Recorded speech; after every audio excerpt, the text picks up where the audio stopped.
trust in the media collapsed just because of the willingness to revise things that had been common knowledge until they weren't. It seems to me that the accountability has disappeared. It's more fun to be devastatingly witty. I understand the temptation, but the real work of a critic, then the real risk that a critic takes, is the defense of the new. People who romanticize the past should maybe take a look at what happened in the past.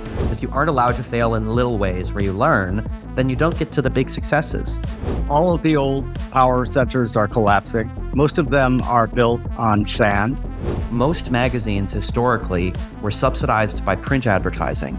That's why they can put it in an airport. We decided, let's do something that's a higher price, where people are paying not to be spammed. People are paying not to be treated like children.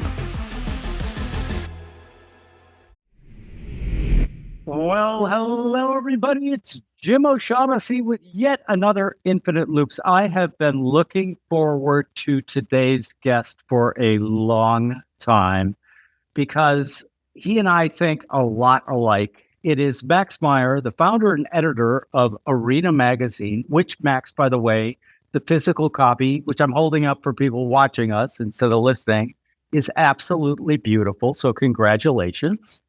You are the founder and editor-in-chief of this magazine. You're also the former editor-in-chief of the Stanford Review, and you're a writer at Joe Lonsdale's 8BC. Welcome. Thank you. So, my first question is duh. Why? What has happened to all of the legacy media tech publications? And, when I heard that you were doing this, I'm like, fucking A, right. It's about time. What's going on with the legacy tech people? There are a few stories that I tell. I think that the main one is that as the internet came along, people who were smart enough to write about technology would rather just be technologists. And so you have this sort of diverging path between the technologists and the people that are writing about it, where there's almost this like parasitic relationship where even some of the mid-level technologists are making a lot more money than the best technology writers. And so there's an unhealthy dynamic there. And it just means that the talented people have all gone into the industry, which leaves sort of others behind to cover it. It's not to say that there aren't brilliant journalists or people that want to write about technology, but I think that's a huge dynamic. And then over the course of the last 15 years, Facebook and Google have upended the digital advertising model that existed for the first 15 years or so of the internet. Google and Facebook now make all of the money on advertising, and banner advertising, which used to subsidize these online publications, has just collapsed.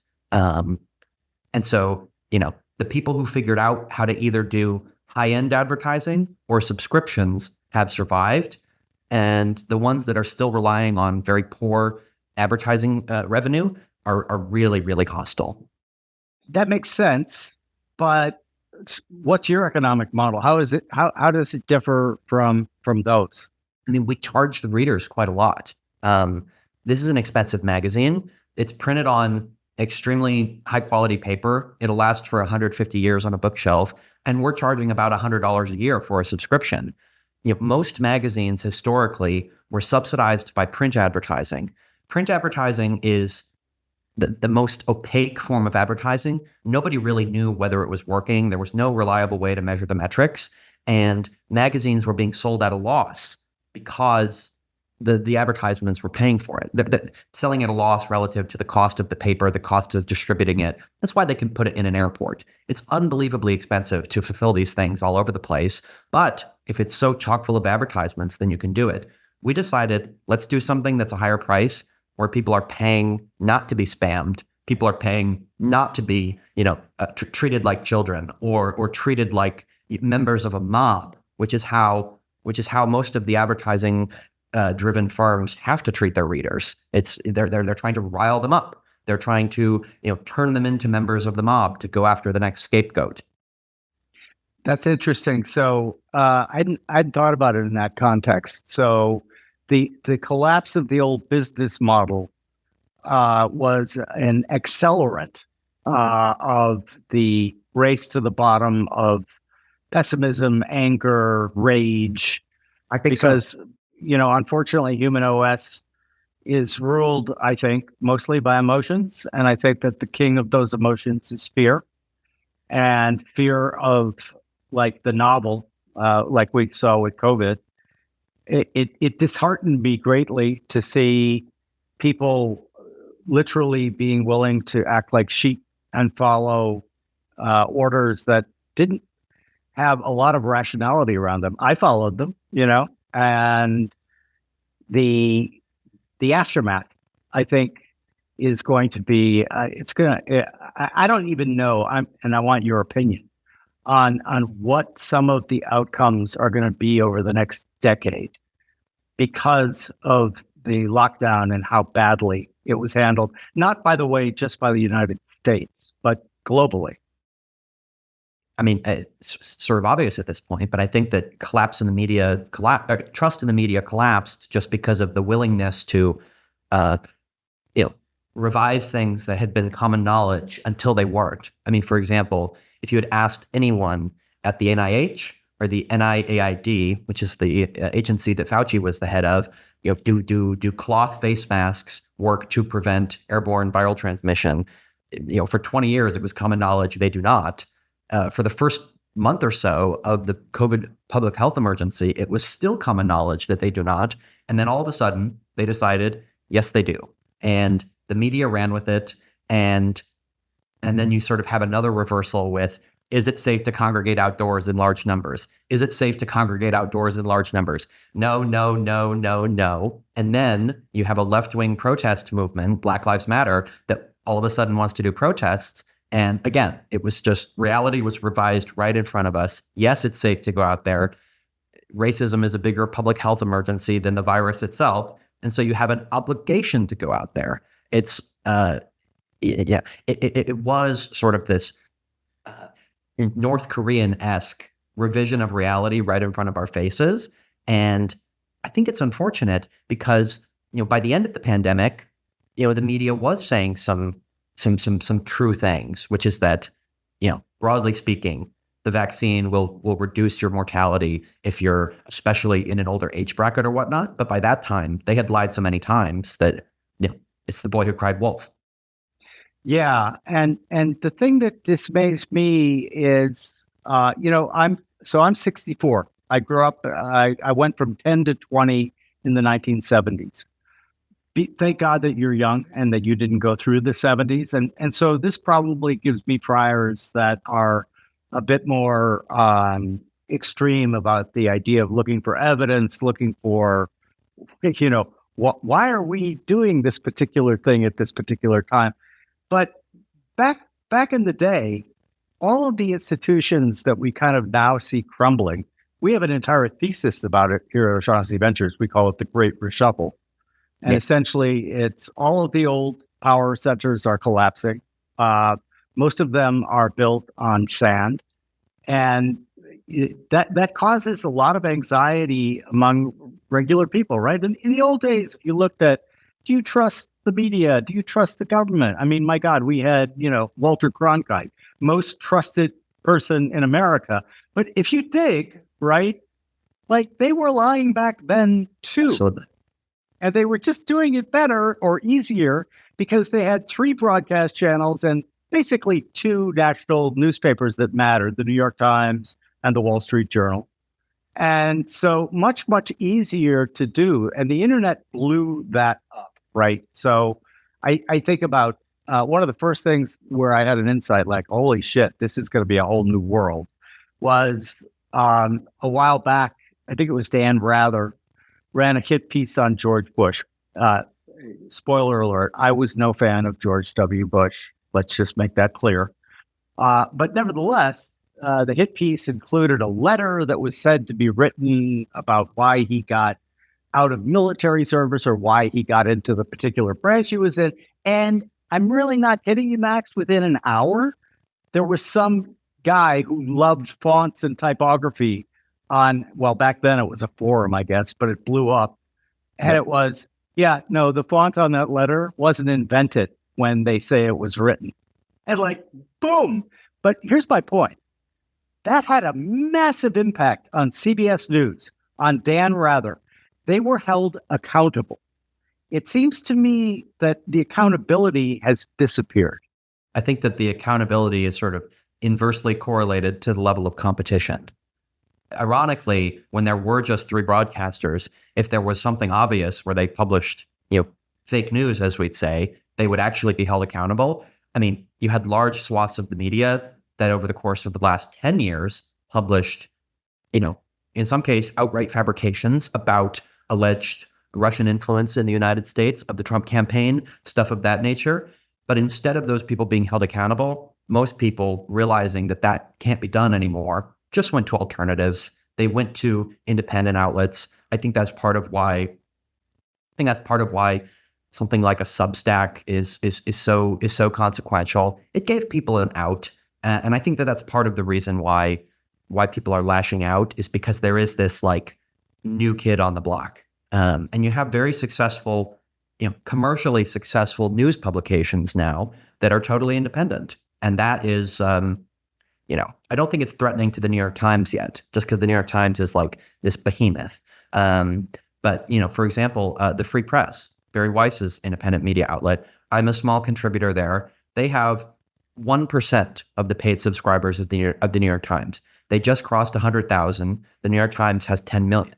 So it's a fairly small publication relative to the largest one in the world. But the Free Press can still move the news, because the Free Press's 100,000 subscribers are extremely savvy. They're high fidelity to the publication.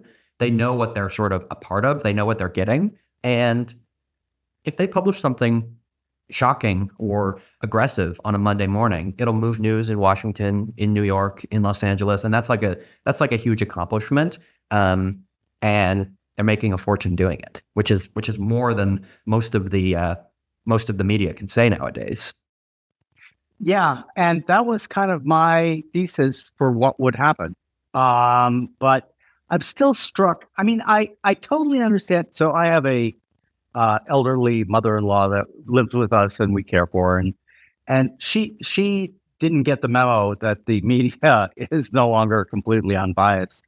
And so I get the idea of older people who grew up in an environment, false as it was, that believed that what, your political leaders, your media was telling you, what your institutions were telling you, were all basically true things, right? And so I get how it's easier to maybe get them to believe things that just ain't so. I also notice it among young people, though, which really surprises me. What's your take on that? I think it's TikTok brain. I think that there's something about I think there's something. I mean, you see this in young activists, especially.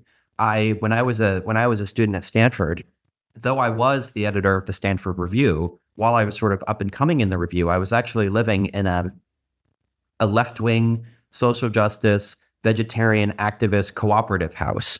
This was totally voluntary. I was a vegetarian at the time. I was totally right-wing. I didn't subscribe to the sort of all the values of this house, but I had a few friends that were there, and so I moved in. And almost all of these people were sort of semi-professional social justice activists, protesting the university, protesting the police, going to all sorts of protests across the Bay Area. And it's interesting the extent to which Instagram is probably the most important activism medium that's ever been invented. And it's really short text and it's really short video. And there's something about this form factor that I think lends itself well to believing narratives that are without merit, because it's dressed up in some cases it's sort of childish stuff, colorful fonts, quick transitions, and there's something about the person holding a cell phone, looking into the front-facing camera, that's like the young person's Walter Cronkite. There's some sort of air of authority to it. I don't quite get it, but I think that's what it is.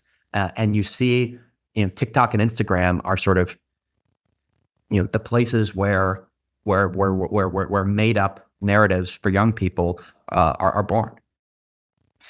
So, with the proviso that I will state that I am in favor of free speech, meaning I think everyone, even people who I think are absolutely 100% wrong, should be able to express their thoughts, should be able to protest, should be able to do all of those things. But it does seem to me that the naivete, I guess, would be the term I would use, where like the evidence is just so overwhelming. Like, look at a satellite photo of North Korea and South Korea, and South Korea is all lit up, and North Korea is enshrouded in darkness. Every time one of these revolutionary things actually gets power and moves to a dictatorship, like Venezuela, good example, went from the richest country in Latin America to people in crushing poverty. Like, why is it so hard for people to get that memo, to understand that? I think we've always had a contingent of young people that have been, in the case of something like North Korea sympathizers, what you could call a tanky. Tanky being sort of the reference to the famous photo from 1989, Tiananmen Square, where there are tanks rolling down this promenade in China, and the man is standing there. Most Westerners sympathize with the man standing in front of the tank with his grocery bags. One man in the face of tyranny, and then you always have some sort of group of young people that are into the hammer and sickle and side with the tank. I had a great professor at Stanford, Norman Naimark, who was a PhD student in the 60s. And back then, there were actual Maoists on campus who would run around with their little red books. And Professor Naimark is a Sovietologist. And at that time, at Stanford University in the 60s, the Sovietology department, the Russian studies department, was considered very conservative. The Hoover Institution at Stanford and the Stanford Russian department were always a bastion for dissidents from the communist countries.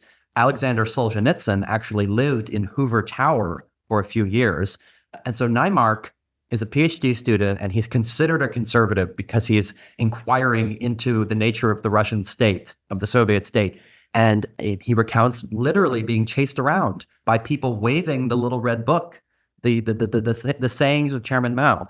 And so I do think that there is something that maybe is a bit of an accelerationist thing with like Instagram and TikTok, but we've always had this. And so I don't necessarily think that it was like a before and after with social media. I think that maybe the social media is speeding things up. But for what it's worth, the sort of steelman of Instagram, TikTok is that for the average like American child going to a public school in a major city, TikTok and Instagram are going to be some of the only places where they can get any dissenting thought from the mainstream left. It's the only place where they're going to encounter Republican politicians. They're certainly not going to be shown that in their school classroom or whatnot. And so, I mean, a lot of people could say that we need those things, even if it does, prove useful for the crazy left-wing activists.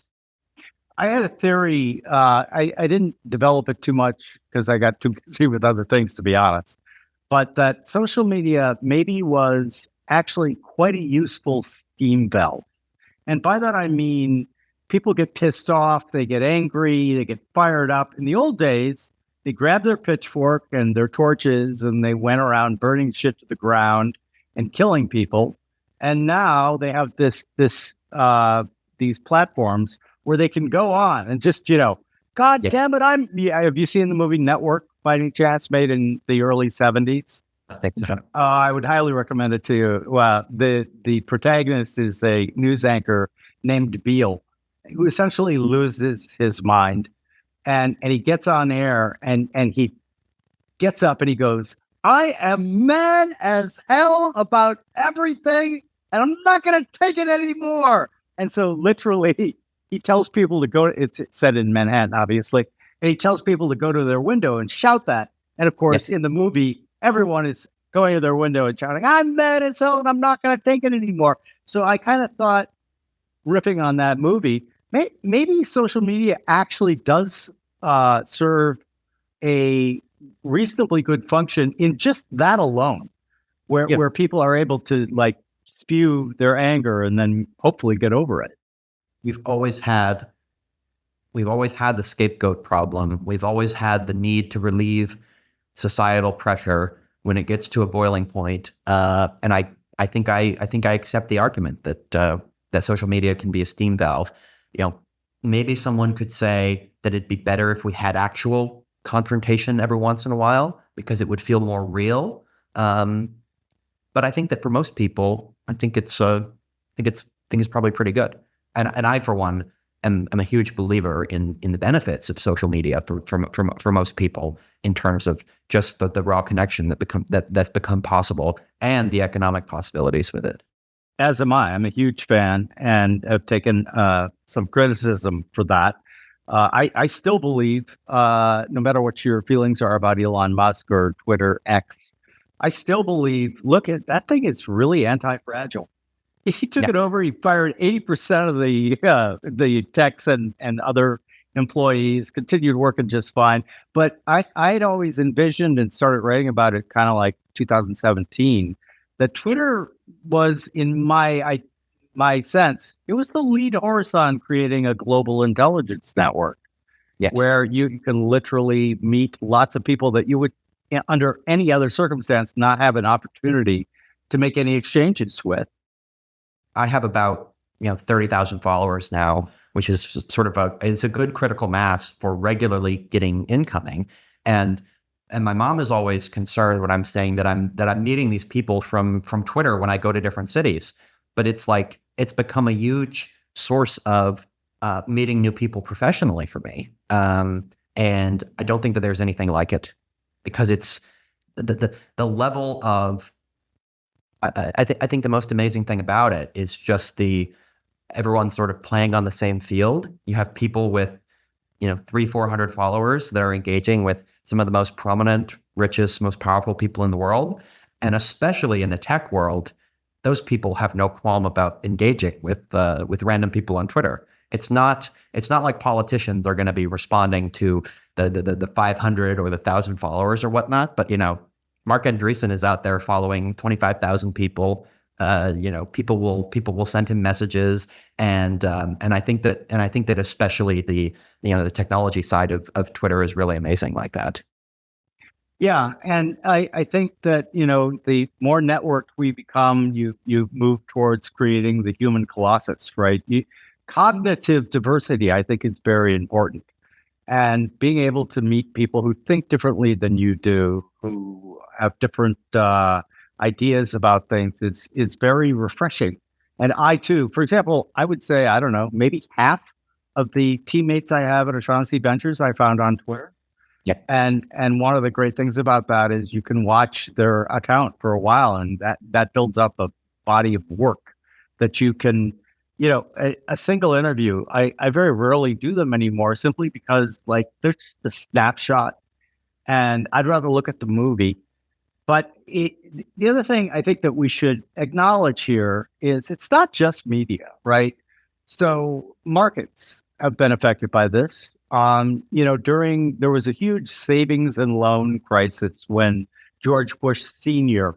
was president in the late 80s. And guess what? Lots of people went to jail. They went to jail for a long time, too. In other words, they were held accountable. In 2008, during the great financial crisis, the thing that worried me the most, and that I would not shut up about, is why is no one going to jail? What do you think? It's crazy. I think that the end of the Cold War sort of symbolizes this thing of we won, and then after that, there's more of a government willingness to just do things that are kind of fake, like zero interest rates. And it's not a mistake that zero interest rates happens right after no one goes to jail. It's almost just like trying to reverse the last few rounds of a board game or something, being like, let's repair the original state. But of course, the bailout is almost like the least the least real way to deal with something, and we can just sort of play in a pretend world. And that's, the things that you could count in pretend world are, let everyone go, don't punish anyone for this huge, huge economic catastrophe, do a massive stimulus, do a huge bailout, then go to zero interest rates for the next decade, and just start accumulating debt. It's just sort of this make believe. And, the 20th century was real. And when things are real, you get dictators. Weimar Germany had tons of inflation, and then Adolf Hitler is made chancellor. And it's like, that's super unpleasant. Let's do things that are fake rather than things that are real. Just because we had so much real confrontation in the 20th century that zero interest fairyland sounds kind of nice compared to it. Yeah, I was smiling because we had that very conversation at dinner last night, and that was my thesis. My thesis was, if you look prior to the Cold War ending, the political parties in America, at least, had to basically agree on one thing, which was foreign policy. And so the Democratic Party and the Republican Party, they might have hated each other about a bunch of other stuff, but on foreign policy, they usually walk pretty lockstep. And then when we won the Cold War, they were free to no longer continue that kind of at least agreement on that one particular thing. And each of them kind of went off the reservation, so to speak, in terms of who they were appealing to. But it's also I want to get into the magazine now too, because your manifesto, The New Needs Friends, I loved the piece. I thought it was really, really well written, but it really bummed me out. How is this possible that all of these incredible innovations and wonders that are making human life vastly better, saving lives, enriching lives, all of these things, right? And that you got to start a new magazine so that we can say, yeah, progress. And yet, you bring it up too, and I use this example a lot. It's not like this is anything new, right? I mean, the New York Times classic editorial of October 9th, 1903, saying that it would take humans 1 to 10 million years for humans to achieve flight. And then a couple of months later, on December 17th, the famous Wright brothers flew the flyer in Kitty Hawk, North Carolina. What is it that orients word cells and or the chattering classes to pessimism? Well, so for the readers that don't recognize the phrase "the new needs friends," did you recognize the where that phrase is sort of spun from?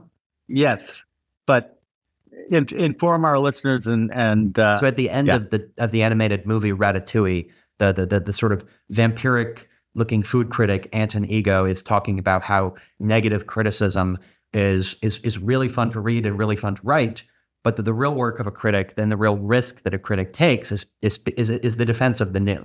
And that's sort of where we get that idea. I think that's basically it, is that it's more fun to be devastatingly witty. And as a person who's been a writer for all my adult life, I understand the temptation. And if you go back to my old columns in the Stanford Review, some of them were brutal. I was tearing apart these different activist movements and thinking of funny jokes. And that's like a normal mode for someone who is, talented at language, the word cell. The challenging thing is to reverse that and write stuff that's really fun to read, that's also, sort of reverent to the principles that we hold dear. So I think that's basically it. It's fun. It's the most fun way to write, and it's why all of the so-called great writers always have something witty to say. Twain, Tom Wolfe, you name it. Yeah, Oscar Wilde would have killed on Twitter. But speaking of that movie, I always use the example where they give him the Ratatouille and he's immediately transported back to his childhood as an example of qualia and why it might be harder for us to come up with, super intelligent computers if they don't have a sense for being able to understand that qualia. Maybe I'm wrong, but I love that scene in the movie because I use it all the time when people say, "What do you mean qualia?" I always send them that clip. Yeah, I think that it's always amazing. I watch that movie all the time. It's like it's so brilliant. And the other sort of famous line from it, which is, not everyone can be a great artist, but a great artist can come from anywhere. It's like that's like the best version of meritocracy and sort of social advancement that we have. And it's amazing. I don't think that movie could be made today just because not everyone can become a great artist is itself sort of this, even though it's just the first clause in the sentence, it's still a rejection of the sort of leading egalitarian ethos, which is that, everyone can get a perfect SAT. Everyone can be a great artist.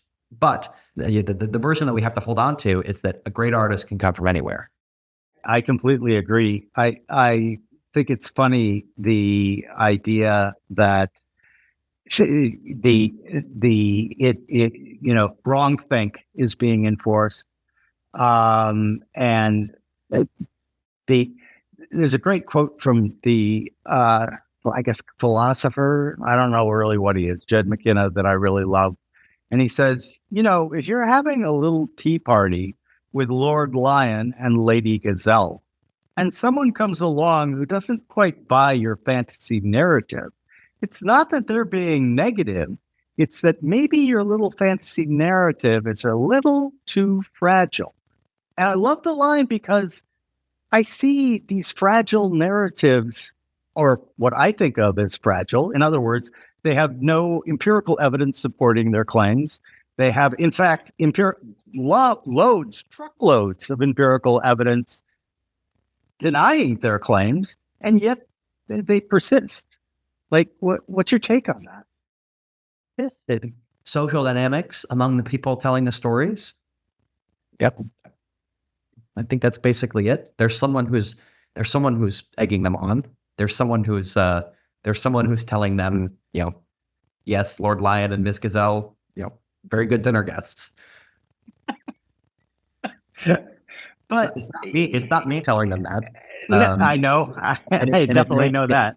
It may even be sort of polarizing to them when someone comes along and is like, no, that's not real. You saw that happen with the COVID story. You had sort of, I don't know if you remember, you had this sort of split of New York Times reporters. There were some of the New York Times reporters that were insane, and they were publishing stuff that was intended to demoralize the population and scare them. And then you had a few that were a little bit more sane. And when they try to say, look, this is wrong, then it's like, you're far right when this person is clearly not. And so there's like an allergic reaction to being told you're wrong by the wrong person. And so it's like, we don't have, functioning discussion like that anymore. Yeah. And it seems to me that I find it almost deliciously ironic that being in favor of free speech, rule of law, free markets is coded right wing these days. Watch some videos of President John Kennedy. Oh yeah, and like, my God, what would they make of a John Kennedy today? Would they call him like a far right politician? I think the line would probably be, I mean, he'd be called an isolationist. He'd be called, he'd be distrusted for distrusting the military-industrial complex, just like Eisenhower. And JFK is sort of the last president in that lineage of let's be really careful about the sort of encroachment of the state into everything and the fusing of civil and military affairs. I think that would be the thing. That would be the thing that would be considered. I mean, Donald Trump is considered, dictatorial by certain parts of the media for, wishing to exercise actual civilian control over the military as commander in chief. Take a look at Kennedy. There was no one who wanted to do that more than John F. Kennedy, and a lot of people believe that he was killed for it. And yet, the other point about Kennedy that I like to make is he was also a bit like Ronald Reagan, a spokesman for optimism, for progress, for all the things that made this country, in my opinion, the greatest country that ever existed on the face of the planet. And, the speeches are really incredible, not only because, politicians used to speak in full sentences. I know it blew my mind too, but and quite eloquently. And then I always have people, that was because he had Ted Sorensen. Okay. So maybe they had better speechwriters back then, but he delivered it quite well. It's not true. It's not the speechwriters. It's not. I agree. It was a different type of person. And look no further than John F. Kennedy's brother, Robert F. Kennedy, who in May of 1968, when Martin Luther King Jr. was assassinated, Robert F. Kennedy at that point, a United States Senator from New York, he's campaigning for the presidency, and he's in Indianapolis. And the news breaks that Martin Luther King Jr. has been assassinated, and all over the United States, Atlanta, Los Angeles, Little Rock, there are riots breaking out. People who are, Black Americans who are just stressed. And in Indianapolis, Robert F. Kennedy is about to address a majority Black crowd, and they don't know the news. He tells them the news, and there are gasps, and he goes on to quote Aeschylus from memory. And it's actually a sort of funny mistranslation of Aeschylus, but it was poignant, it was beautiful. I encourage everyone to take a look. And it was the only major city in America that didn't have any unrest that night, was Indianapolis, because Robert F. Kennedy had literally used the power of English to soothe people. You almost can't imagine that today. It's not just the full sentences. It's, there was a study that was published. The average, grade level of English that presidents have used over time, and it's like I think we're down to third or fourth grade. I think it's disappointing. I think that people still could be inspired by great oratory, but I don't know. I agree. And, Martin Luther King Jr., hero of mine. I mean, what that guy did, not single-handedly, obviously, but he speaking of the power of the English language, he almost had no peer during that time. And, I have a dream, that speech. I learned the other day that he did improv on like more than 30% of that speech, which I didn't know that. But I watch it a lot because it is such an optimistic and good message given during a time where it was really shitty to be a Black person in America. And the idea, and that's the other thing that bothers me. It's like, if you look at all the countries in the world, yes, America has a ton of problems. There's no question. There's no debating that even.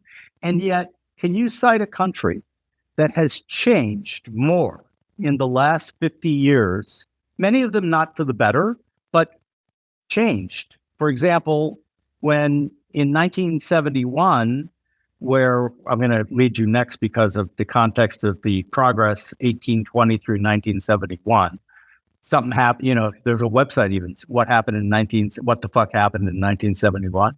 But the idea that we have not made, I'm the youngest of my family. In 1971, my sisters couldn't get married and keep their maiden name unless they went to court. Yeah. It was a law that women had to take their husband's last name. It was a law that a woman couldn't get a credit card without her husband's permission, which I think is just like I was alive when that was actually happening. I was alive when the country had a lot of really bad things in place. And so my point is, we've changed. Like, look at the old campaign videos from President Obama. He was anti-gay marriage officially, right? But the fact that that also changed. I mean, if you really are a lover of progress, directionally, a lot of, like I say, I'm not trying to say that everything that changed was great, but directionally, I don't see a country that has adopted more and better ideas and laws, et cetera, for people. Can you think of one? No, I think that historically, most people in the United States have been broadly better off than any other place that they could be. There are caveats to that, but thank goodness that the sort of economic setup of the United States means that minority citizens are better off here than anywhere in the world. And I think that it's undeniable that there's been lots of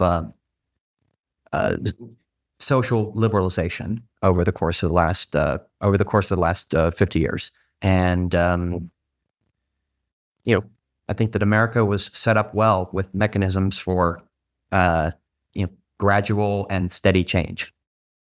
I agree, and I still think we were just incredibly fortunate to have our country founded at a time of the Enlightenment and the idea of understanding that we humans are an interesting bunch, but our entire government is sort of engineered to take into consideration that essentially people who claim, I guess this is Mencken, I'm just winging it, but he said something like, anyone who claims that they want to save the human race, it's almost always a false flag for them wanting to rule it.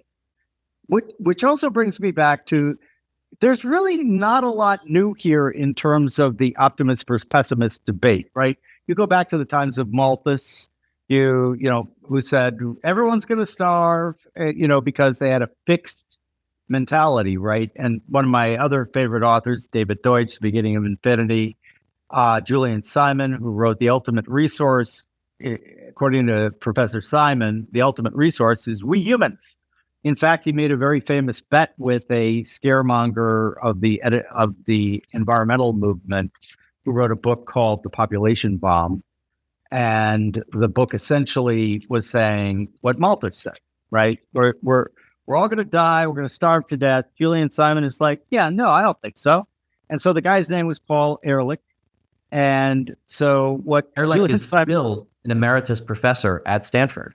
I know. And that's what I wanted to get your opinion on, because here we have this setup, right? Back in 1980, he's very famous. He's paid a lot to make speeches. Paul Ehrlich, I'm talking about. Yes. And Julian Simon comes along and he goes, listen, man, I will bet you. I can't remember what the monetary amount of the bet was, but it was made in 1980. And what Simon said to Ehrlich was, I'm going to let you pick the metals that you say are going away. And I will take the side that 10 years from now, they will be cheaper and more plentiful than they are today because of human ingenuity and innovation. And so Ehrlich picked nickel, tin, tungsten, copper, chromium, and I think that's all five. And of course, Simon won. Yeah. He won the bet. And like crickets, is it just part of our human operating system? As you were mentioning earlier, like pessimists sound smart, optimists create the future, in my opinion. Yeah, and optimists make the money too. I think that you could almost take like optimist, pessimist, and create this like dichotomy, and then also put like people who are allocating capital to new things, hoping to make money on it, versus people that are writing about why those things won't work. And it's like the person who writes that this will never work, the best outcome that they could possibly hope for is like a best-selling book where they make like $1 million if they're really lucky. The like moderate outcome, if you're right and you're super optimistic and you invest a bunch of money into this cool thing, tens of millions, hundreds of millions of dollars. I'm an Iowan. I'm from Iowa. One of our 2 statues in the National Statuary Hall in Washington from Iowa is of Norman Borlaug. Norman Borlaug was an agronomist from Iowa who basically invented the strains of drought-resistant wheat in the 60s that saved the world. Some people estimate that as many as 1 billion people were prevented from starving. Ehrlich writes The Population Bomb in 1968. Orlog wins the Nobel Prize in 1970. He's basically, or maybe it was 80 when he won. I think it was 70 though. And he gives all these great speeches. He just totally proved Ehrlich wrong by doing it. It turned out that there was no cost to Ehrlich to being so wrong. I think that his reputation has suffered, but Orlog did it as an academic. There are other people who did it as businessmen. The richest people in Iowa are people who have invented sort of new types of seeds. And so the innovator is always going to be someone who's really hoping to be right, maybe hoping against hope, and they have a sort of positive alignment to be right. The pessimist is just sort of sitting there. The pessimist has no uncapped outcome if the innovator is actually right, but they have a sort of small capped option if they end up being right and it doesn't work. And I always sided much more with the innovator in this. And there's, for example, an article in the first issue of the magazine about SpaceX. I was down in Boca Chica on 4/20/2023 for the first launch of the Starship, and it was amazing. And I'd gotten a little tour from a friend who was working at SpaceX, and I saw the employee party after this rocket had exploded, and it was euphoria. And then the next day I read the headlines, and if you had read the headlines and believed it, you would have thought that this was a complete calamity. And those people don't have any positive outcome when SpaceX actually works. And of course, it already does work. It's a $200 billion company. It's like they already won, and then you have one rocket explode on its first launch. People forget that the first 3 Falcon launches back in 2007, 8, and 9. The first 3 failed, and then they got the fourth one to work. And then it's like hundreds of consecutive launches. The people back then who were like, "Oh, it'll never work. This guy Elon can't launch a rocket." Yeah, they don't have any sort of incentive to change their mind. Whereas Elon made a lot of money by being right and optimistic, and that makes people bitter. It makes people bitter that 9 months after the first Starship launch, or not 9, it's like 6 or 7. It's April, and then they launch again in November. And in November, it blows up again, but it blows up much higher up, and it was much more successful. And then by the third one in March, which is when I wrote this article, the third one in March is just full colors. They passed everything. It was brilliant. And if you had actually believed the people back in April, you would have been completely shocked when this thing worked. But of course, the people writing about it actually had no idea. Yeah, and that has always been kind of one of my North Stars, which is, I don't know whether it was Wittgenstein, I think I heard Naval quote it, but the idea that the truth ought to be predictive. Yes. And what you see is, I'm working on a piece right now called Failure is a Ladder, stealing the line from Game of Thrones, Chaos is a Ladder. Because failure really is a ladder. If you look at all of the greatest businessmen, but it goes to everything, like Genghis Khan. I didn't know this as I started writing the piece. He was exiled from his village. He was like, and I kind of imagine, as I was thinking about what I was going to chat with you about, I kind of imagine if there was it's like that Larry David Super Bowl commercial where they like invent the wheel and he's like, "Yeah, never work." I don't know whether you saw that one or not. I thought it was really hysterical. But I was thinking about like history, right? If for example, D-Day was a shit show. It was, as the people in the military would say, FUBAR, fucked up beyond all recognition. And can you imagine if the journalists back then were like now, it maybe a completely different outcome. Yeah. I mean, I think there's no better example of the failure as a ladder as SpaceX. SpaceX is the first private entity in world history to launch a rocket. And the first several launches all fail. If it had been a public agency or someone that relied on public funding to do that, you can imagine there would have been a congressional hearing called, and you would have moronic, showboating representatives of the United States hauling this person in to be like, who are you? Why did you do this? We're outraged, banging the fist. But Elon Musk had his own money. He had money from Founders Fund. He had money from investors that believed it was possible. And they didn't call a congressional hearing. They figured it out. And SpaceX pioneered this iterative rocket testing process. And if the journalists on 4/20/23 had known anything about that, they would have understood why SpaceX was so excited seeing this rocket blow up. They were thrilled. I mean, would they have liked everything to work perfectly on the first time? I don't even know if the answer to that is yes. They're really interested in how these things fail, because if you understand complex systems, you want to know why things fail. I think that's the really sad thing about NASA over the course of the last 40 years is that Congress has exercised simultaneously like too much control, too many demands, and too much scrutiny. You can't have those three things all at once. So, for example, the Space Launch System, which is this NASA Heavy rocket, hypothetically competing with the Falcon Heavy and the Starship, it's a complete disaster. Multiple years delayed, and part of it is because they're trying to make all these launches perfect. Because if the Space Launch System does a launch and it blows up on the first time, again, it's like congressional hearing threatening you, and so there's this urge to never fail. But the truth is, if you aren't allowed to fail in little ways where you learn, then you don't get to the big successes. And I think that this is also true in it's true in a lot of areas. I think that the SpaceX one is particularly interesting just because of how grand an achievement it is, and the contrast with the people that rely completely on government funding and government bullying as a result.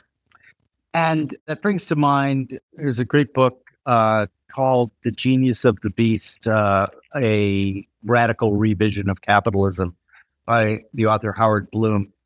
And he makes the point that no other system in human history, even though like every religion, every political movement, from Christianity to Marxism, has promised, we are the answer. We are going to take you to the promised land. And of course, all led to disasters. There's one system, one and one alone, that over a 300-odd year period improved human lives in numerous ubiquitous ways, and that are free markets and capitalism. And yet, like everybody that's the disconnect that is so hard for me in my mind, right? Like if I was young, like for example, I started Horizontal Ventures because I share a lot of your views about we've got to be optimistic and the future. I have 6 grandchildren. I want the future to be great for them. And so I was just getting so tired of what did William Safire call the press nattering nabobs of negativism.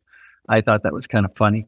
But the point that Bloom makes in his book, which I also agree with, as an economics major, my economics degree did me zero good in my previous career in asset management, because it invents all these dehumanizing concepts, right? Like utility maximization and homo economicus and ceteris paribus, which is other things being equal. Other things are never equal, right? And the idea is that's a classic one. All these assumptions right. Never assume. That's the thing. Yeah. Well, it's a flaw in the logic too, right? Because all men are mortal, all men are green, therefore all green men must die. Well, okay, logically consistent, but all men are not green. So that the planted axiom runs riot in economics. And what Bloom wants to do is just acknowledge the fact that the reason markets work so well is they respond to human emotions and desires. That total demand could be renamed total desire, and it would mean the same thing. And also, markets, like almost anything in a natural system, are complex adaptive systems, right? And so this idea that you could have a committee of wise people up here, to go back to your point about what would happen if NASA had done the crashes in a row, that some committee of wise people up here is a better way to run an economy. It's just beyond flawed and wrong. We have centuries of evidence that this is true, and yet it never dies. I wrote a piece for Labor Day for Arena magazine that people should check out. It was called "The Earthly Miracle of the Grocery Store." I read it. Yeah. And I live in Texas. I'm a Midwesterner, but I'm an adopted Texan. And it was 35 years ago this month that Boris Yeltsin went to a Randall's grocery store outside of Houston, and he's just amazed by the availability of the grocery store. And yet, 35 years later, we still cannot kill the government urge to have, as you said, the committee of very wise people determining what's in the grocery store and what it should cost. And that urge is never going to go away. And it is surreal, because we have this 300-year record, and we have all of these examples. For me, my basic definition of capitalism is the one rule of capitalism: you're not allowed to kill your counterparty.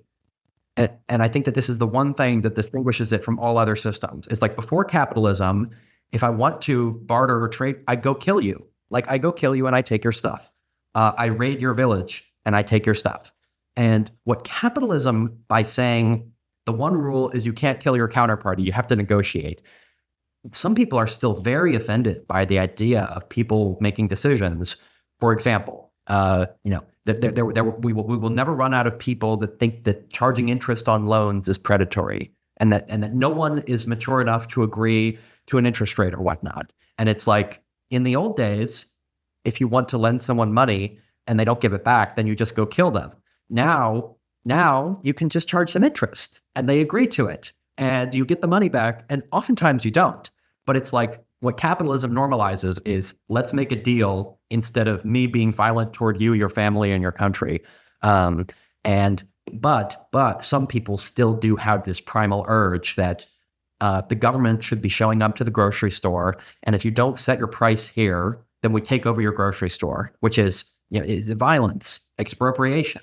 This urge will never die, but that's why it's so important to defend the basic logic of capitalism, which is that peaceful trade, voluntary transactions. It's the biggest promoter of human welfare ever, and the biggest suppressor of mass violence. Amen is all I can say. And I used to joke, there's a Rodney Dangerfield joke where he's making fun of, I can't remember the political candidates, but he's like, I can't believe I'm losing to this guy. I think it might have been in Caddyshack. But like, I feel like that sometimes. And we were on a team meeting the other day, and I don't know if you're a Star Wars fan, the original three, not any of the others. But I was. It was my Matrix back when I was a teenager, right? Like, we'd never seen anything like that in 1978 or whenever it debuted, and so I said, as unbelievable as it seems, we're kind of the Rebel Alliance here, and we're going after the Empire with its Death Star.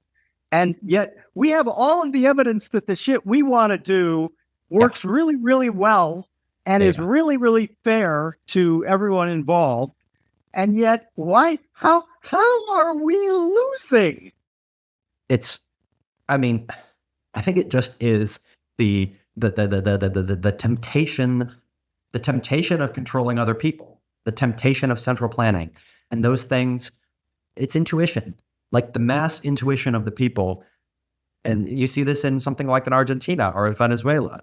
Like, if you ask people, what's the best way to control the price of rent? Literally control it.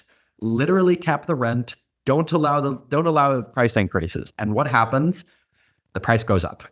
We know this. And you have, the ultimate sort of rebel alliance leader, Javier Milei, down in Argentina. He gets rid of the rent control in Buenos Aires, and immediately the rent is in a free fall, which is just hilarious given that you've had 3 decades of so-called rent control. There's the great quote, "The system is what it does."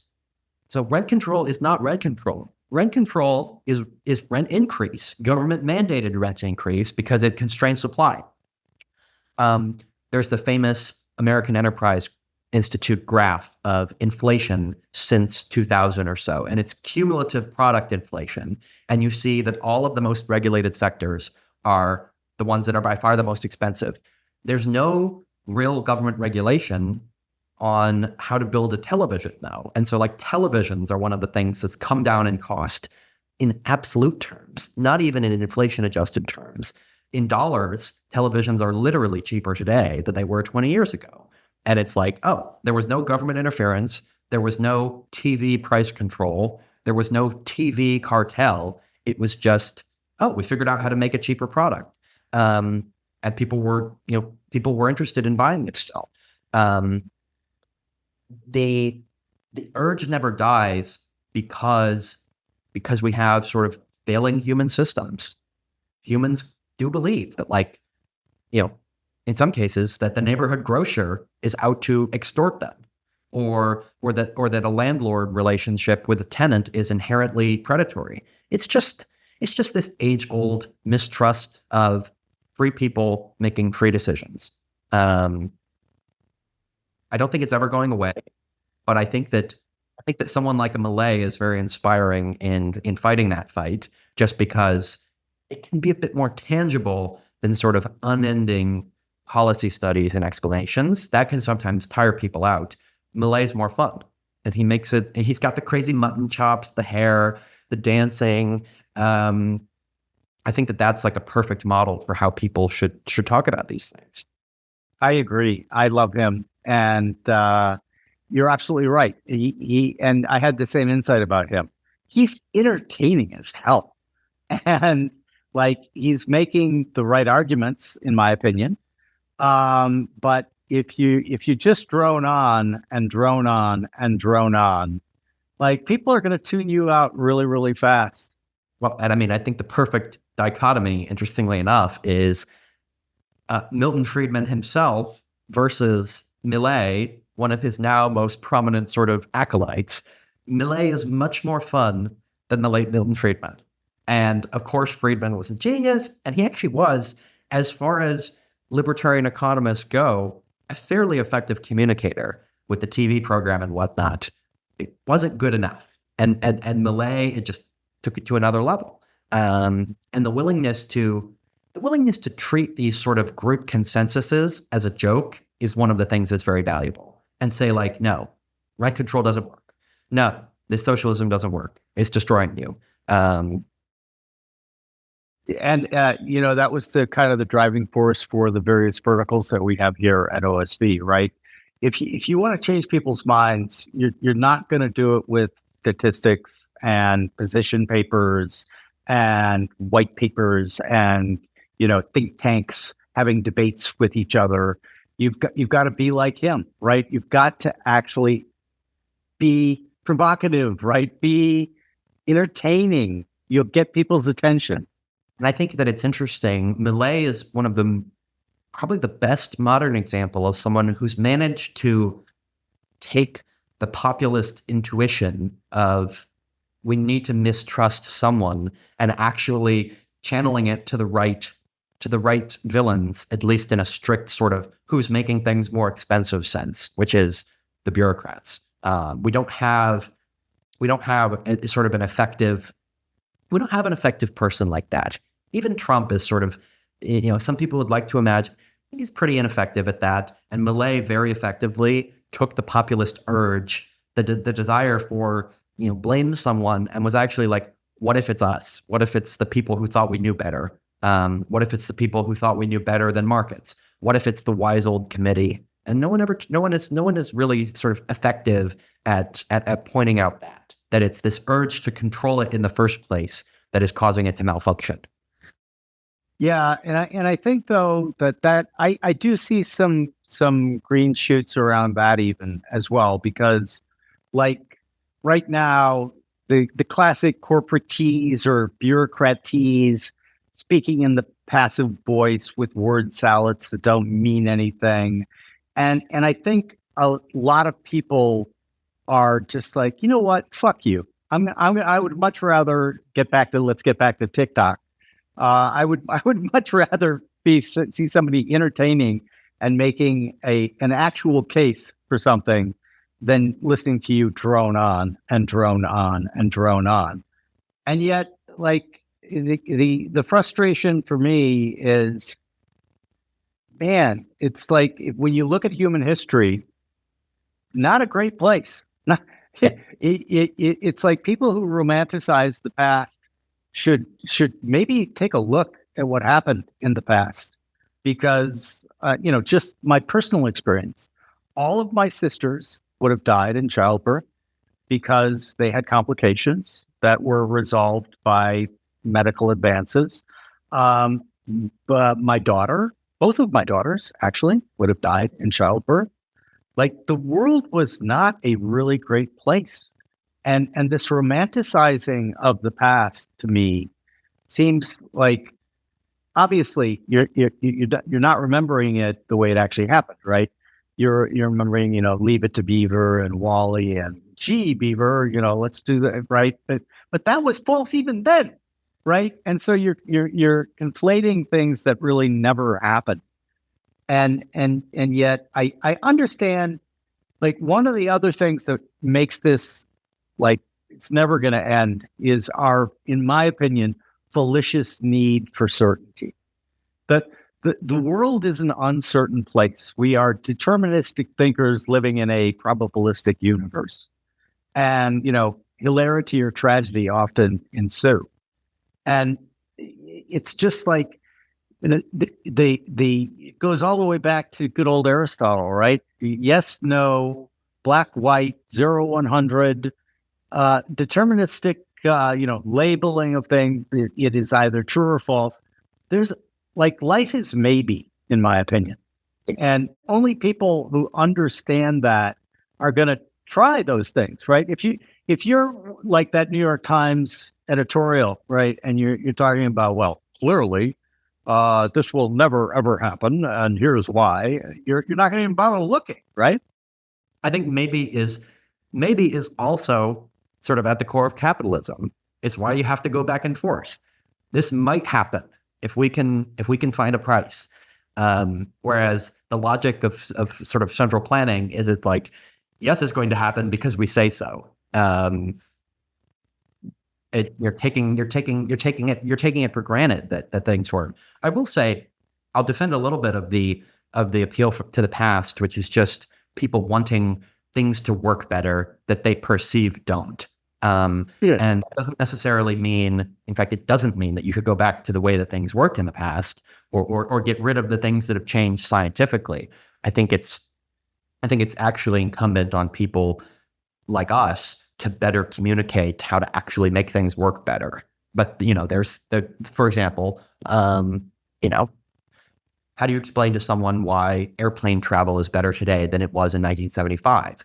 You've got all the famous photos of they're carving the turkey by the seat, and it's like these massive seats. Okay, and I could explain to someone, all right, we don't have the turkey by the seat anymore, and I'm sorry, and the seats are now synthetic leather instead of this ridiculous upholstered cloth that is straight out of Downton Abbey or something. But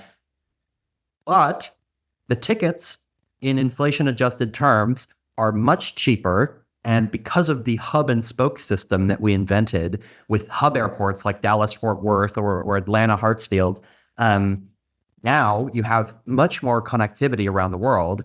And a town like mine in Iowa can be connected with just one connecting flight to Chicago O'Hare Airport, basically anywhere on Earth in the course of 24 hours. And that this is like a huge innovation. There's a great Wall Street Journal column back from 2010 by Andy Kessler called How United Became an Airline. United used to employ ticket checkers. After each flight, in order to check who actually boarded the plane, they would have to mail the boarding passes to Houston and manually check them against the manifests. There was no way to check on site who was actually getting on these planes. And, over the course of the 2000s, thousands of ticket checkers lost their jobs. Won't anyone think of the ticket checkers? It's like they're unemployed now. But of course, when you no longer have to employ 5,000 ticket checkers, now those people can be flight attendants. Now those people can be gate agents. Now those people can train to be a first officer if they want to, or work in procurement. And that's how United became an airline, as Andy tells it, is because these things improved. And so now the main complaint is that on these extremely convenient, extremely cheap, extremely prolific flights, the chairs are a little bit more uncomfortable than they were in the 70s when the inflation-adjusted cost was 10 times as much. And it's like, do I sympathize with the desire to go back to the carved turkey by your seat? Yes, I do. And the reason that we don't have that is because we have this sort of mass abundance. But if the regulators got out of the way, we could have roast turkey on certain flights. There's a new French airline called La Compagnie, and they do flights from Newark in New Jersey to Paris and London, and it's business class only. They have a series of long 737s, and it's like 75 business class seats. That's the entire plane. That's the equivalent of like the roast turkey back in the day, and even that flight is cheaper than the 1975 roast turkey flight. You have amazing amenities on aircraft now. You can fly, first class to Dubai and get a queen size bed for $25,000. That's better than the roast turkey was in 1975, when you have these dinky little planes that have to stop every 5 hours. I mean, for God's sake, the A350-1000, which is about to go into service between England and Eastern Australia. They're going to connect London to Sydney. Yeah, back in the day, in the 40s, during the Second World War, they'd fly from Australia to London on what they called the double sunrise. They were timing the flights to fly over Japanese territory at night, and so they'd see two sunrises. They're calling it Project Sunrise, where they're going to fly these A350s from London to Sydney. It's going to be like a 21.5-hour flight. It's completely ridiculous, but it's nonstop. And it's like, that's an amazing innovation. Yes, the seats are uncomfortable. You're going to want to get up and walk around the plane every once in a while. But like, do we really want to go back to like roast turkey on a point-to-point flight that's extremely expensive? I personally understand the intuition, but as I've just done, it's our obligation to explain why things work the way that they do and why they've improved in real terms and how we can, make them better through the same means. Yeah, I agree. And I'm not being glossy in any way. I think that there's a lot to improve. And I think that we will make those improvements. And, as we innovate, guess what? We'll have new problems. I think that there'll be new and better problems, but we will have new problems. And that's just part of making things better and better and better. I love your point about the airline travel. The other point you didn't make was, and guess what? All those planes back then, they crashed a lot. They did. And so, like, literally, you were much more taking your life in your hands back then than you are today. And I sometimes think that's part of the problem. We get so accustomed to what in an earlier era would have been viewed as magic, right? Like magic. And the great joke by Louis C.K., I think, just really illustrates this point about Wi-Fi on airplanes, where he's saying, can you believe it? I am 30,000 feet above the ground and I can surf the internet. And then it goes off and you go, what the fuck? Yeah, it's like this metal tube that's going to take me, to another continent today is 30 minutes late. Like, it's going to take me what used to take 6 weeks on a dangerous boat, a little more than 7 hours. And I'm very angry about that. It's affluenza. It's where once you have the new thing, it starts to wear off and you expect it to always be like new. As David Foster Wallace wrote in his great essay and graduation speech, this is water. You have to sort of constantly remind yourself, this is water, this is water. Like, it's amazing that I can do this. Like, stay in tune with the reality in front of you, which is not the baby crying on the plane. It's the fact that you are able to, hurtle above the Pacific at 600 miles an hour to Asia, thanks to technology and thanks to capitalism. You're not flying there on Air Koryo, the North Korean airline. One airline I would never set foot on, that one. And so how has been the initial reaction? I love the magazine. I think it's beautiful. Any questions about why you chose to also do a physical, beautiful magazine? To us, we wanted something that would endure. And we thought that by doing something that would literally endure, it would encourage us to do the type of stuff that 10 years from now will be really interesting to open up the magazine on the bookshelf and be like, oh, that was the picture of innovation in 2024. And so it's, we think that there's probably we need to revert. That is one good thing from the past. We're doing it differently. It's not a weekly magazine. It's not showing up at your door every single week. It's a bit more spare in terms of its circulation, but it's a bit more premium. It does represent this sort of part of the past that we admire, which is printed products feeling more, almost like having more reverence for the content. Yeah. And the reception's been great. We're doing well. I'm so happy to hear that, because we need voices like this to make the case that we probably should have convinced people of like more than a century ago, but alas, we can't. I know your time is limited. So first off, congratulations. I am delighted with it. I'm happy to be a subscriber and happy to be a friend. And wish you the very, very best with the magazine going forward. Our last question on this podcast is, I think, fun, which is we're going to make you the emperor of the world, that top-down thing, right? Except lots of rules. You can't kill anyone. You can't put anyone in a re-education camp. But what you can do is not be all-powerful, but you can be influential. And by that, I mean, we give you a magical microphone, and you could say two things into it that are going to incept the entire population of the world. Whenever their next day is, they're going to wake up and say, you know what? Unlike all the other times when I had these great insights and never did anything to act on it, I'm going to act on these two. What are you going to incept? Simple answer, and it's one that I've sort of already given. Central planning doesn't work.